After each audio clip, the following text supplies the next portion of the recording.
Military Studies, who's a co-sponsor of tonight's event and a close partner institution of ours.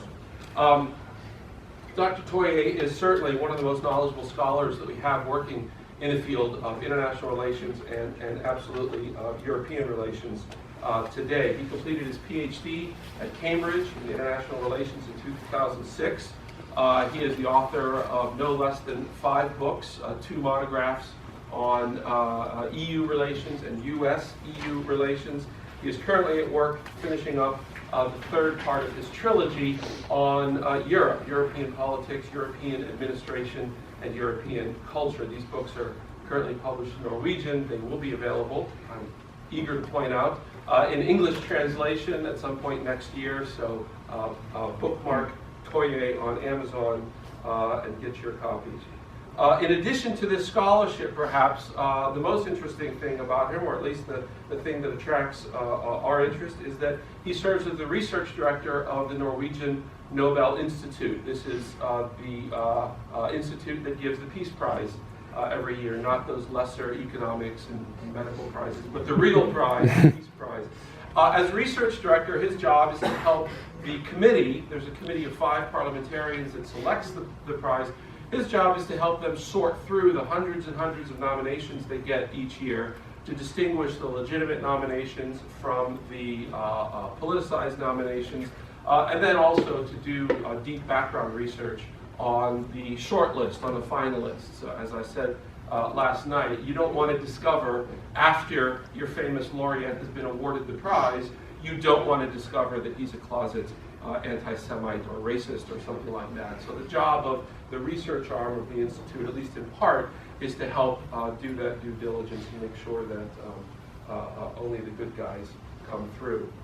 If you have some questions about that process, there may be some time at the end of the session. It's a fascinating topic in its own right. Now, because we are under a little bit of time pressure, without further ado, as I do ask you to please mute your cell phones, your digital devices, whatever you may have. It is my very great pleasure, certainly my distinct pleasure, to present to you my friend, Dr. Alse Toje.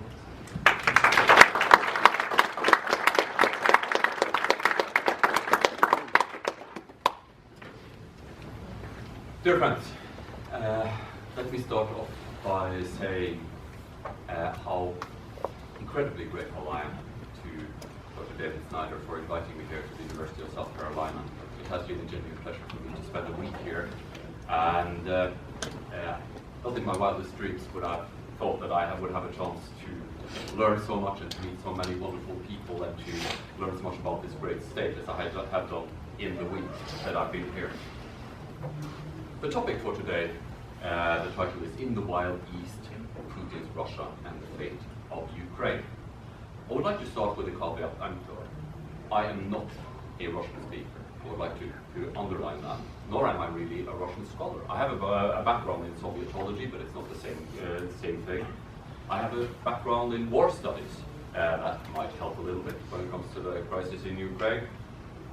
But I think one of the main reasons why I wanted to talk about the crisis in Ukraine is that I was there. In Easter 2014, I got time off for my family, went down to Moldova, hooked up with a really burly Russian soldier guy with a shaved head and tattoos on his hands, and we drove all around Ukraine for the Easter week. And let me just start off with just a small memory from that. In Bende, a city in the breakup Republic of Transnistria in Moldova, it broke out in 1992 following a brief war, and is currently seeking to reunite with Russia. And it's guarded by Russian peacekeepers. And at a petrol station, I bumped into some of these Russian peacekeepers. They were still in their winter fatigues, and you can imagine Russian winter fatigues, they're pretty warm. But it was like hot spring, and they were sweating, so some pink Russian soldiers came tumbling out of a lava. And while pouring petrol into their car, they stood there smoking, joking. I went over and started talking to Dima, a soldier from Moscow. Dima didn't like Moldova very much. He felt that it was very far away from home.